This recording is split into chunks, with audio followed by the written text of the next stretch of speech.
Assalamu alaikum students. I'm Dr. Iram Imran, Professor and Head of Department Physiology at FRPMC. My email address is drerjunimran@gmail.com. Today our topic of discussion is the lung compliance, and let's look at the learning objectives.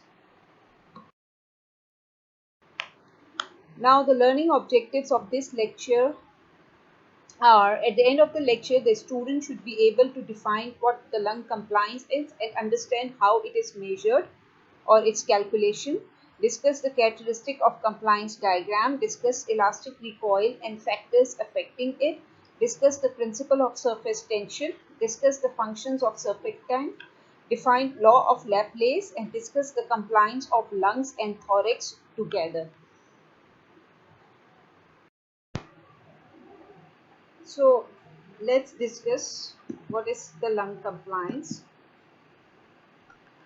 As you all know that during one respiratory cycle, or during one breath, which includes inspiration and expiration. So during one respiratory cycle, the lungs they expand during inspiration and they rebound back to their original position during expiration.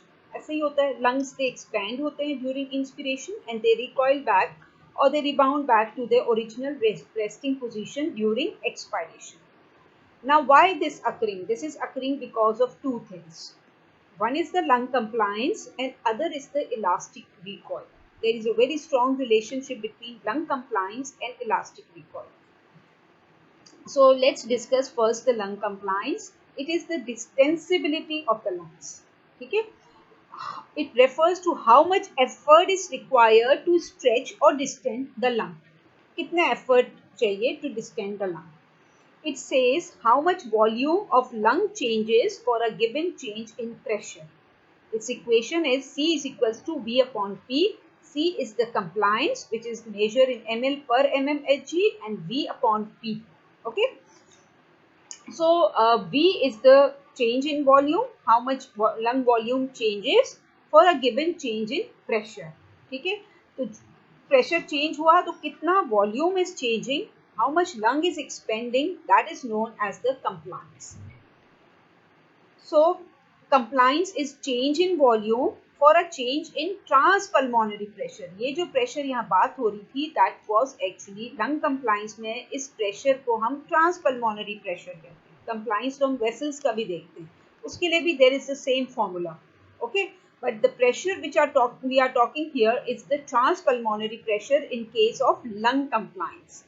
So lung compliance is change in volume for a change in transpulmonary pressure, because this pressure is the pressure difference between the alveolar and the pleural pressure, and this is the pressure which helps to keep the lung in the expanded form. तो ये pressure change किस हिसाब से होगा कि volume of the lung change हो रहा है. ठीक है, pressure change leads to change in the volume of the lung is known as the compliance. And if compliance is high, किसी चीज का compliance हाई होगा तो उसका जो वॉल्यूम चेंज होगा वो भी ज्यादा होगा, ज्यादा change in volume. If compliance is low, the volume change will be little. ठीक है, अब for example if lung stiff है, ठीक है, अब जो है वो आप कितना भी उसके अंदर प्रेशर को बढ़ा दो, कम कर दो, कंप्लायंस उसके वॉल्यूम चेंज क्या होगा, कम होगा, यानी उसका कंप्लायंस क्या है, कम होगा. ठीक है, सो कंप्लायंस जो है उसको रिमेंबर करने के लिए सबसे मेन चीज़ ये है कि आप ये करो कि एक जैसे बलून है, there is a balloon, when you blow the balloon, आपने उसको फुलाया, बड़ा सा किया, ठीक है, लेकिन उसके अंदर एक प्रॉपर्टी है कि उसमें से एयर बाहर ही निकल जाएगी, उसके अंदर रहेगी नहीं, जब फुलाओगे उसको वो बाहर निकल जाएगी. Means the compliance of the balloon is very low, उसका कंप्लायंस बहुत कम है, उसका वॉल्यूम चेंज ही नहीं हो रहा. वो मतलब ये है कि उसका आप एयर उसमें डाल रहे हो लेकिन वो एयर बाहर निकल जाती है, so it is less compliant. In contrast to एक शॉपिंग बैग है, व्हाट हैपेंस, आप शॉपिंग करने जा रहे हैं, आप उसमें चीज़ें भरते चले जा रहे हैं, भरते चले जा रहे हैं उसमें, तो वो क्या है, वो बहुत कंप्लायंट है. हम कहेंगे द वॉल्यूम चेंज, उसमें बहुत ड्रास्टिक वॉल्यूम चेंज हो रहा है. बट बलून, उसकी इलास्टिक रिकॉइल प्रॉपर्टी बहुत ज़्यादा है, वो अपनी वापस अपनी पोजीशन पे आना चाहता है और एयर उसमें से बाहर निकल जाती है. तो balloon is a non compliant structure and the shopping bag is the compliant structure. Example से साथ आपको समझ में आ गया. सो there is a strong relationship between compliance and elasticity. Compliance is not the elasticity. Please keep in mind that compliance is not the elasticity. It is inverse of elasticity. Elasticity के लिए हम elastance भी कहते हैं. It is inverse of elastance or elasticity. ठीक है? कैसे? The compliance is not actually elasticity and it is inverse of elasticity. Compliance is the distensibility and elasticity is actually the property which causes the structure to rebound back to its original state. Think of a thick rubber band. बहुत ही मोटा सा rubber band है. आप उसको जो है कितना भी उसको स्ट्रेच करेंगे, उसको एक्सपेंड करेंगे, उसको स्ट्रेच करेंगे, उस that rubber band will try to rebound back to its original size. वो दोबारा छोटा होने की कोशिश करेगा. ठीक है ना? तो that is elasticity. The recoil back to its original state is the elasticity. उसको वापस अपनी जगह पे आना होता है. That is elasticity. And जो expansion है, जो extensibility है, that is known as the compliance. The more the elastic fibers in the structure, it is more stiffer and greater its tendency to spring back to its original state, and we will say that it is less compliant. ठीक है? Like a thick rubber band. The few elastic fibers in a structure, बहुत कम है elastic fibers, the less is tendency to spring back, and we say that more compliant it is. Like I gave you the example of a shopping bag. ठीक है? High compliance, less elastic recoil. जितना elastic recoil की tendency कम होगी means उसका compliance ज़्यादा है. Low compliance means more elastic recoil. ठीक है, जितना उसमें टेंडेंसी है to recoil back to its original state means it is less compliant. I told you, I gave you the example of a balloon over here. A balloon में you put the air, but air will move out because of the elastic recoil tendency of that balloon, that it try to rebound back to its original state. Now the lungs have both the properties. It is compliant also because it has to fill the air during inspiration, it has to expand, and it is elastic because it is made up of elastic fibers and it has got lot of elastic tissue, so it has the property to rebound back to its original resting state during the process of expiration. So they must be compliant to fill the air during inspiration, and they must be elastic to recoil and push the air out during expiration. So there is a strong inverse relationship between the compliance and elasticity. So what is the proper definition of compliance? The extent to which the lungs can expand for each unit increase in transpulmonary pressure. वही relation है, C is equals to V upon V.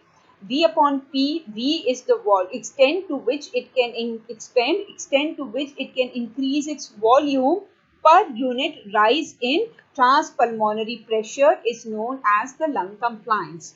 The total compliance दोनों lungs का or both the lungs in normal adult is about 200 ml of air per centimeter of water transpulmonary pressure. अच्छा, यहाँ pressure जो है इसकी value centimetre of water में ली हुई है. पर सेंटीमीटर ऑफ वाटर, अगर 1 centimetre of water transpulmonary pressure change होगा तो compliance कितना होगा? It will be 200 ml of air will reach in the lungs if the transpulmonary pressure change is 1 centimeter of water. So every time the transpulmonary pressure increases 1 centimeter of water, the lung volume will expand to about 200 ml.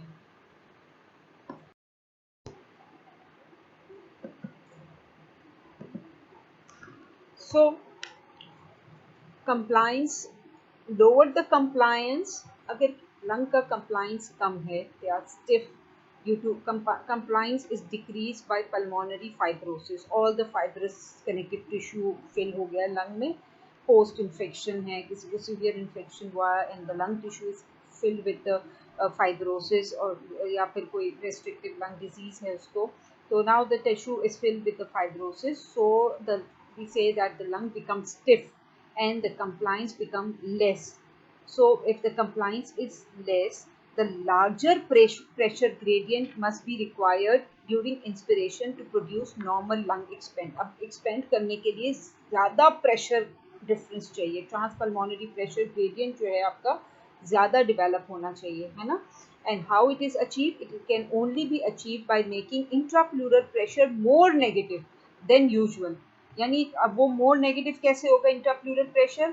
By vigorously contracting the muscles. जब when you will contract vigorously, जब muscles contract होंगे, chest wall expand होगी, and the pressure gradient जो है between the alveolar and the pleural pressure जो है that will increase, and that will cause the more change in the lung volume. So only thing which can produce the normal lung expansion is actually by the vigorous contraction of the inspiratory muscle, which causes the intrapleural pressure to drop more than the atmospheric pressure, and so the greater chest expansion is possible and leading to the same amount of air reaches into the lungs during inspiration.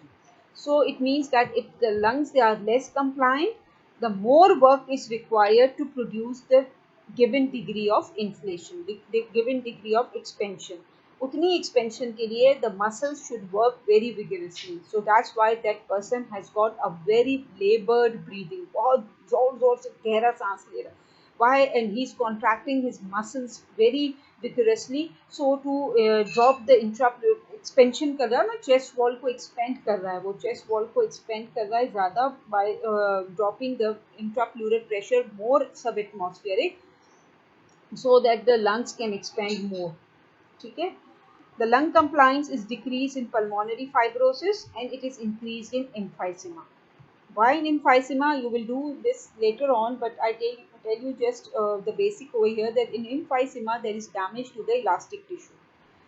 The enzymes are released during, this is an inflammatory process and it occurs usually in the chronic smokers, and those smokers they release certain enzymes which actually digest the elastic fibers. The elasticity is lost. The lungs they are lost the elasticity, यानी they cannot recoil back. तो क्या होगा? Lung का compliance जो है वो बढ़ जाता है. ठीक है? So and this leads to air trapping, है ना? एयर अंदर ही रह जाती है क्योंकि elastic recoil भी तो बहुत ज़रूरी है ना कि वो recoil हो to move the air out of the lungs during expiration. The lungs need both the things, the compliance during inspiration and elasticity or the elastic recoil or elastance during expiration.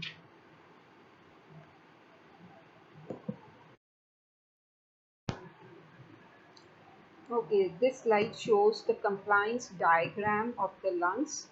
This is the compliance diagram of the lungs and it is plotted between the lung volume change and a change in intrapleural pressure.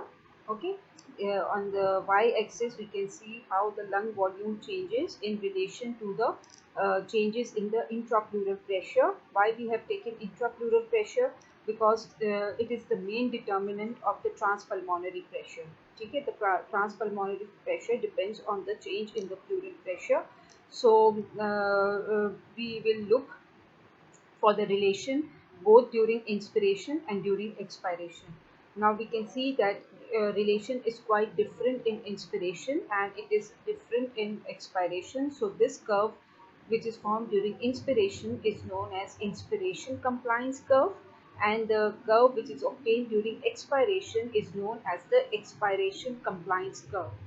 Now what is happening here, that we can see that the curve is recorded while what we are doing, that we are changing the pleural pressures and we are recording the change in the volume. The pleural pressures are changing and the lung volumes they are recorded. Now for a given pleural pressure, this pleural pressure, for example, I am recording the lung volume at this pressure. We can see that at this pressure the volume during inspiration is less as compared to the volume during expiration. You can see that change in volume during expiration is more as compared to the change in volume during inspiration with the same level of intrapleural pressure. So it means that that the change in volume is more during expiration means the lungs, they are more compliant during expiration as compared to inspiration. But how this is the cause of this change, a large compliance during expiration and less compliance during inspiration, its cause is actually due to surface tension. So this graph you won't understand at this level because unless you study the surface tension. So after doing the surface tension, we'll discuss this graph again. At present, just you remember that it's plotted between the lung volume changes and the pleural pressure change. With the pleural pressure change, what amount of lung volume is changing. So this is a compliance. Again, the compliance is plotted, according to definition, the compliance is the volume change due to change in due to change in pressure. Okay. So here we have taken the pleural pressure because it's the main determinant of the transpulmonary pressure and how the change in pressure leads to change in lung volume.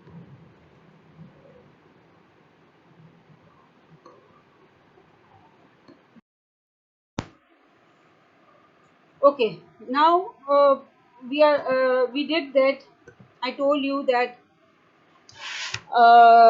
the lungs, they expand or they have distensibility or they are compliant when they are expanding during the inspiration, and they rebound or they recoil back to their original resting state during expiration. यानी they have distensibility means they have compliance during inspiration, and then जो है during expiration they come back to their original resting state है, means they have the elasticity. Okay, so this is known as the elastic recoil, elasticity or elastance. Okay, means how readily the lungs, they rebound after being stretched. Now this elastic recoil is responsible for the lungs to return to their original volume when inspiratory muscles relax at the end of inspiration. Now inspiration is over, the inspiratory muscles relax and lungs, they try to return to their original volume, back to the resting state because of this elastic recoil. Now this elastic recoil depends on two factors. Number one is highly connective tissue, elastic connective tissue which is present in the lungs. As I told you, lung tissue is made up of elastic type of connective tissue. And second is the phenomena of surface tension, which provides the elastic force. Okay, so which is known as surface tension elastic force. So two type of forces. One is due to the elastic connective tissue and other is the surface tension elastic force. Both of these forces, both of these things, both of these two factors, they are actually responsible for the elastic recoil of the lungs, means they rebound after being stretched due to high connective tissue, elastic connective tissue in the lungs, and due to the surface tension elastic force. Okay, so together these two factors causes the lung to recoil back to their pre-inspiratory size when inspiration is over. So now let's discuss the two factors. The first factor is the elastic connective tissue, which is responsible for the elastic recoil. Now lung is made up of a meshwork of large quantities of elastin fibers or the elastic connective tissue that provides elasticity. ठीक है, elastic fibers तो हैं, but they are forming a meshwork, एक woven type का बनाते हैं, जैसे आपका एक स्वेटर कैसे होता है, इस तरह का आपस में जो है the fibers, they are intermixed and they are actually forming a meshwork of elastic fibers हैं.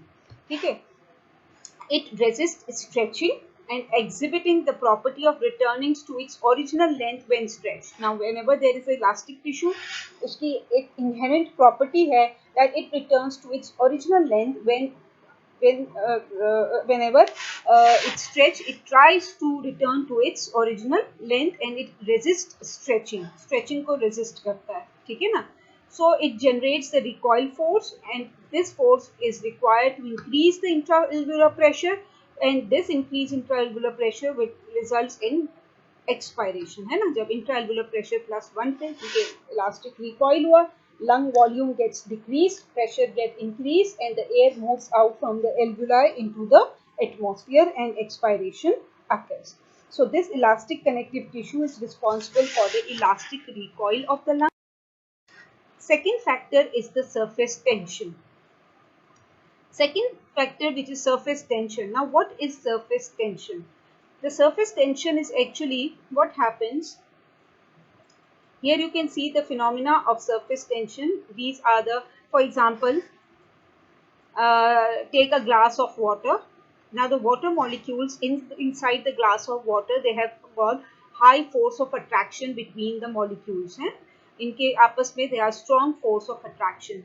But the water molecules which are present on the surface, means which are in contact with the air. Surface पे जो water molecules हैं, which is in close proximity with the surface, means with the air, they have got strong force of attraction. Look, there two arrows are made over here, means the force of attraction between the surface molecules which are in contact with the air, their surface, their force of contraction is more as compared to the water molecules which are present below the surface.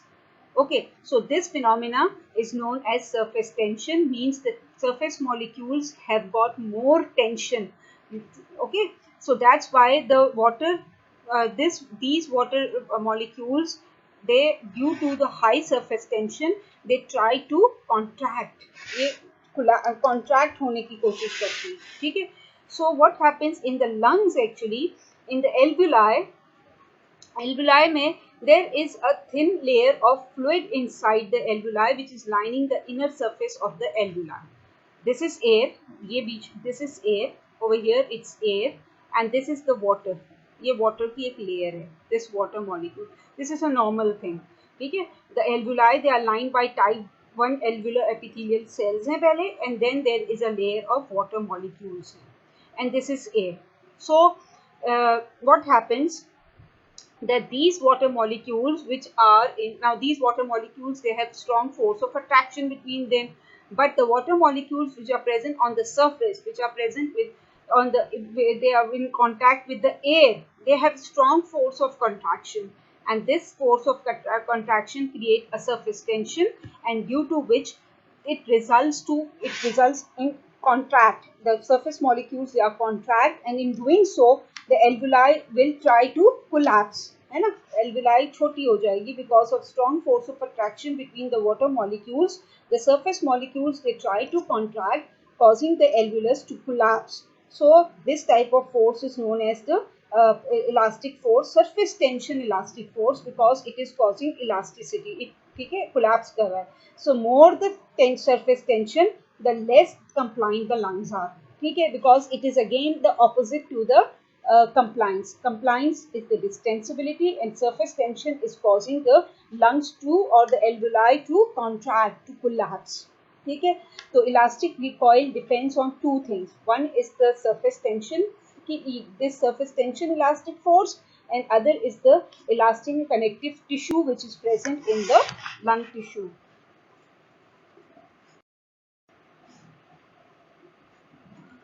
Now the surface tension which is created in the alveoli, this surface tension in the alveoli, it creates a collapsing pressure. Okay, due to this surface tension, the surface molecules, they produce a collapsing pressure which is P is equals to 2T upon R. It shows a relationship, scientists, it shows a relationship and gave its name the law of Laplace. Now what is law of Laplace? That the collapsing pressure which is developed by the due to collapsing pressure, the tendency for the alveolus to collapse is directly proportional to the surface tension and inversely proportional to the radius of the alveoli. Here you can see that two alveolus are shown, alveolus B and alveolus A. This A has a small radius of 1 and the alveolus B has a radius of about 2. ठीक है. तो किस में collapsing pressure जो है वो ज्यादा होगा, किस में collapsing tendency will be more. Now here you can see that P is equals to 2T upon R. 2 is constant. T is actually the surface tension. We are saying that the both alveolus have the same surface tension. दोनों में हम कह रहे हैं कि there is same surface tension. R is different. R over here is 1. R over here is 2. So we can see that the smaller radius has a greater collapsing tendency as compared to the alveolus with the larger radius. So law of Laplace is saying that the small alveolus has more capability of collapsing as compared to the larger alveolus. ठीक है, हमने ऊपर surface tension दोनों का constant रखा है and we have just changed the radius. By changing the radius, it shows that the collapsing pressure is more, the collapse pressure of the alveolus is more in case of small alveolus. It's about 100 and it's 15. It's just an example. If the collapsing pressure is more if the radius is less, means the collapsing pressure is inversely proportional to radius and directly proportional to the surface tension. The more the surface tension, the more will be the collapsing pressure, because surface tension is the elastic force which helps in the collapsing of the alveoli, and this is required during the process of expiration. But God has given us surfactant. This surfactant reduces the surface tension.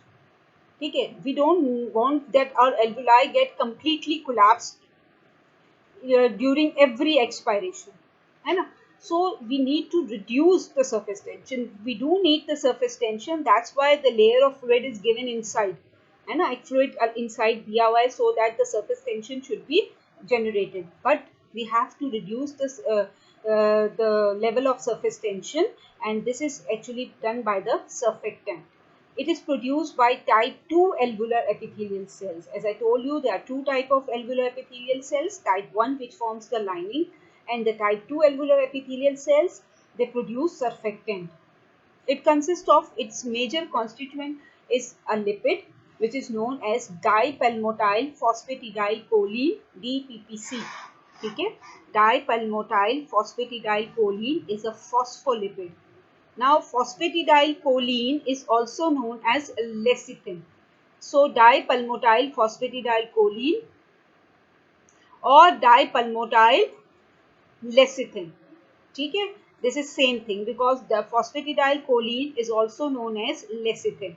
So, dipalmotyl phosphatidylcholine or dipalmotyl lecithin lipid हो गया. इसके अलावा it also consists of apoproteins and calciamines. Okay, phospholipid, apoproteins and calciamines. These are the major constituents of the surfactant. Surfactant starts its synthesis at the 28 weeks of gestation.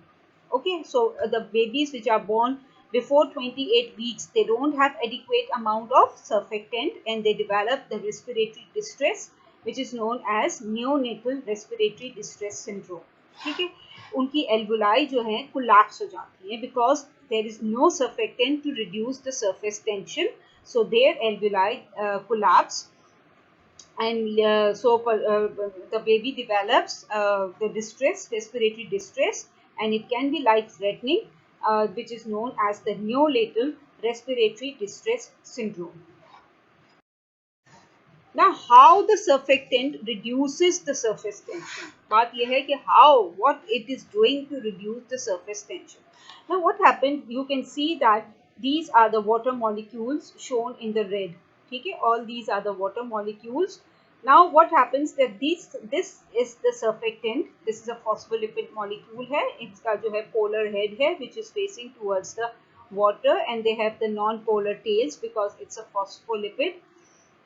Now, what happens that this surfactant, it passes between the water molecules. Can you see that it is passing between the water molecules? So naturally, it will decreases the force of attraction between the two molecules. And one this molecule, other is this one, and this surfactant is between this molecule. So what will happen to the force of attraction of the water molecules which are present on the surface? It will reduce. So this is reducing the force of attraction, so decreasing the surfactant. So it in decreasing the collapse of the alveoli and increasing the lung compliance. Okay, so this surfactant, you need the surface tension, but not too much of surface tension. So too much of surface tension is balanced by the presence of surfactant. If no surfactant in premature babies, they cannot, their lungs are less compliant, they cannot take enough air, and that's why they die of respiratory distress, which is known as neonatal respiratory distress syndrome. Okay, we discussed that one of the very important function of surfactant is to reduce the surface tension and try to prevent the collapse of the alveoli. Now, second most important function of the surfactant is it stabilizes the alveoli. Now, what do you mean by that it stabilizes the alveoli? First, you know, there's according to law of Laplace, we discussed that if there are two alveolus of different size, and their surface tension is kept constant, P is equals to 2T upon R. We said that the tension is same in both the alveoli. Then the radius जो है, it's the main factor, and smaller bubble will have higher collapsing pressure and have more tendency to collapse. This was law of Laplace. Now here you can see the law of Laplace is shown over here. That's the larger alveolus, suppose, and it's the smaller bubble or smaller alveolus.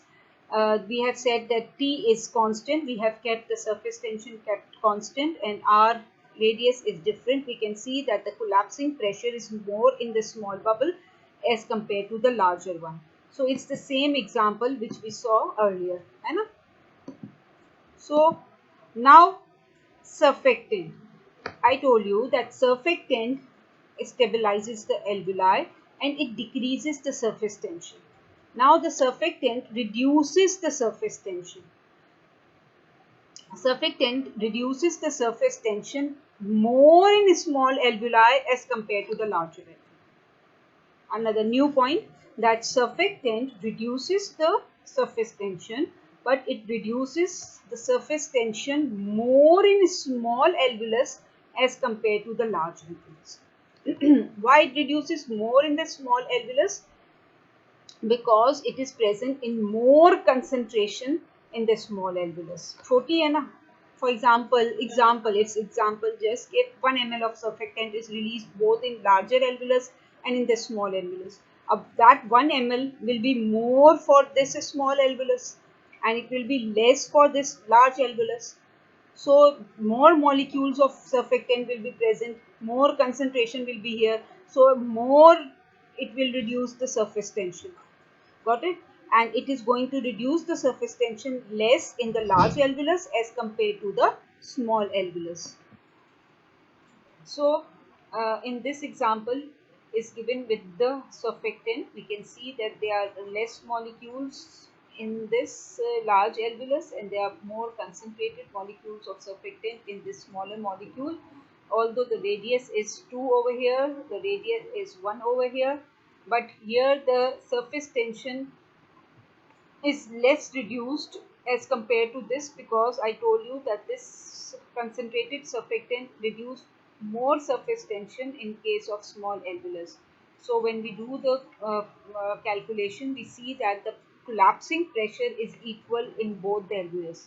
But here in the absence of surfactant, the collapsing pressure is more in the smaller alveolus as compared to larger. So this phenomena is known as stabilization of the alveoli, and this is achieved by the surfactant, which causes the two alveolus to behave as a same. Either it's a small alveolus or the larger alveolus. There is no difference in the collapsing pressure because the level of surface tension reduction occurs more in case of small alveolus in the presence of surfactant as compared to the larger alveolus. So this is another picture in which showing that surfactant stabilizes the alveoli. Without these two alveoli, they are without surfactant, and if surface tension is equal, then pressure will be greater. The collapsing pressure will be more in case of the radius. If in case of this number 1, because the of smaller radius, but in the presence of surfactant, since surface tension will more be reduced in this one, so the pressure in the one, collapsing pressure in 1 and 2 will be same. there is no difference. So it's the function of surfactant that it stabilizes the alveoli. So what are the advantages of having surfactant? It increases the compliance, okay, because it decreases the surface tension and increase the lung compliance. It reduces the work of expanding the lung with each breath because it increasing the compliance. So बिल्कुल collapse होने से बचाता है. It prevents the alveoli from collapsing, so decreases the work of breathing, and it stabilizes the alveoli. So the smaller alveoli do not collapse at the end expiration. Otherwise, after every expiration, the alveoli, they all get collapsed. So this surfactant prevents the alveoli from collapsing, particularly the smaller alveoli. They do not collapse, and same degree of collapsing pressure is present in both the alveoli, smaller or larger, and so this is known as stabilization. So it increases the compliance, reduces the work of breathing, and stabilizes the alveoli. So now look at the factors, opposing factors which act on the lung. There are certain forces which keep the alveoli open. One is the transpulmonary pressure, which helps in the distension of the lung or keep the lung in the expanded form, and the pulmonary surfactant. This also prevents the collapse of the alveoli. Forces that causes the collapse is the elasticity of the elastic fibers and alveolar surface tension. Okay, so you need to expand the lung, and you also need to collapse the lung during expiration. So what are the forces which open up the alveoli? Transpulmonary pressure and pulmonary surfactant, and opposing the forces which helps in collapse, they are the elasticity of the elastic connected fibers which are present in the lung, and the surface tension elastic force.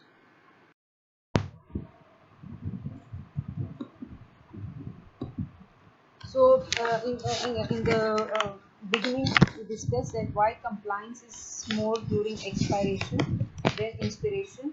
Actually, what happened? Just graph. We discussed the graph that there are 2 points. Two types of graph: the inspiration compliance curve and the expiration curve compliance curve. The inspiration begins at here at -4 है at the start of inspiration. The intrapleural pressure is -4, and as it goes more negative, about 0.5 liters of air come inside, and here the expiration start. Over here the expiration start.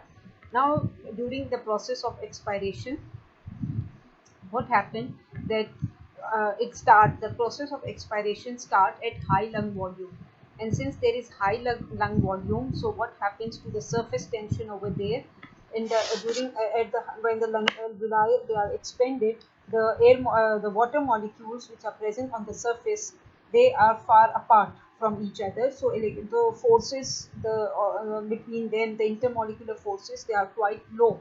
So that's why means we say that there is less surface tension. Okay, so the only factor which determine the compliance during expiration is the elastic fibers जो के अंदर है, the elasticity or the elastic recoil of the tissue. So the compliance जो है, it will be more during expiration because there is no factor of surface tension or very less surface tension.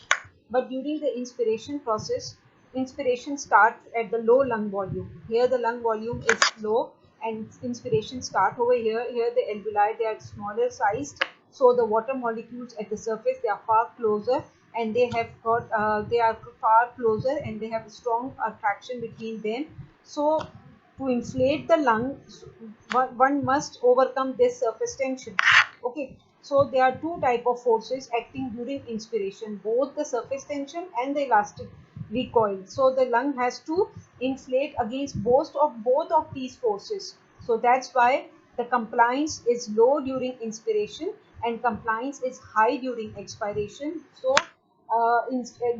you got it, that inspiration curve is determined both by the elastic forces and by the surface tension, and expiration compliance curve is determined only by the elastic tissue forces. So you can see that change in volume during inspiration is less because both the forces are acting. So at the same pressure, the lung volume changes little as compared to the expiration, that during expiration the change in volume during expiration is more due to only a single force acting, that is the elastic forces.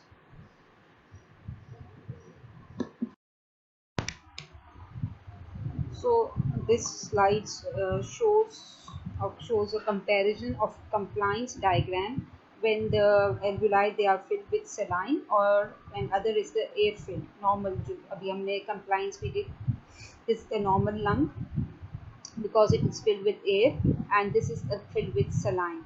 So we are comparing that when it is filled with air, and whenever there is air there is an interface between the alveolar fluid and the air in the alveoli. ऐसा ही है.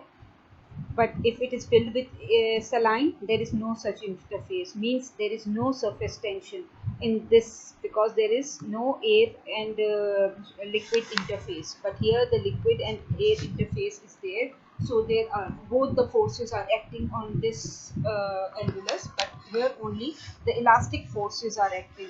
Okay, there is no surface tension generated in this saline filled alveoli. So you can see that a very little pressure change will cause the lungs to fill with the same volume. 0.5 liters fill करने के लिए very small change in pressure is required. But here you, because here there is only one force is acting, that is the elastic force.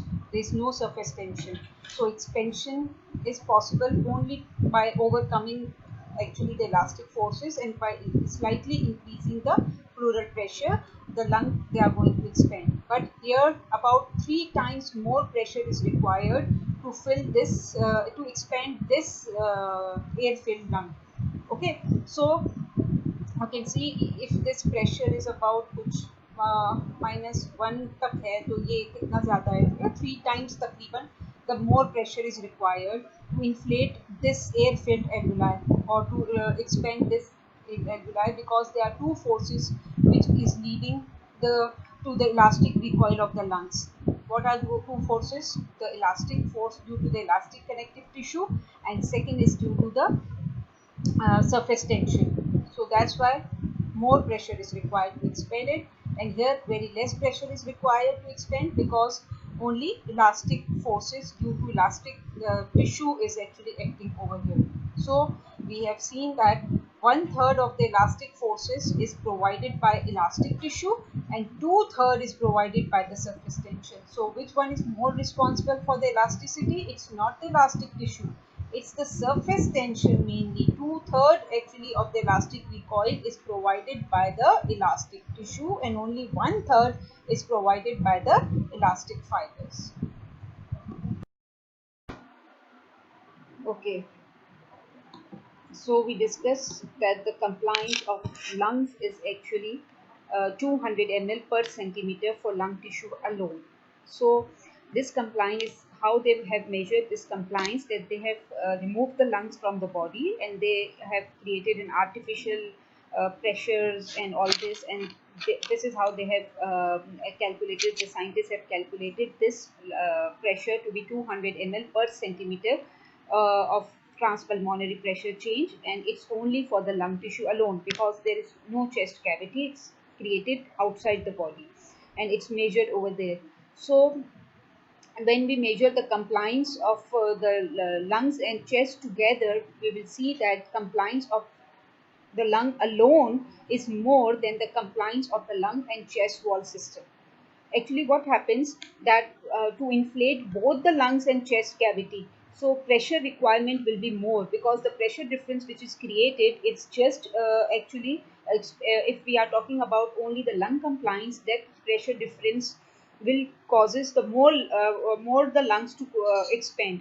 But when in the body the lungs they are placed in the chest wall or in the chest cavity, so the pressure now is required to expand both the lungs and the chest cavity. So that's why compliance of combined chest and lung wall is exactly 1/2 that of the lungs.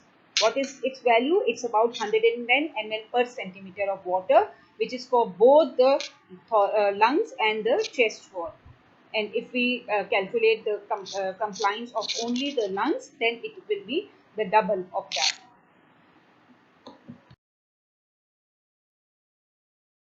our lecture on compliance. Our lecture on compliance is finished. Any queries, any difficulties if you face during this lecture, you can contact me via email or ask me on the Edmodo.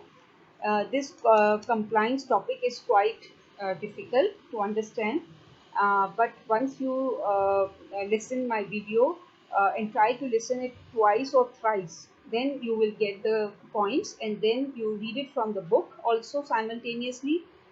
It's best described again. I will recommend two books, that is the Sherwood and the Guyton, because few things are given in Sherwood and few things are given in Guyton. Guyton has not explained this topic very much clear, but concerned both the books and plus my lectures. So hope you understand, and any queries kindly ask me on my email address. Thank you, students. Thanks for listening.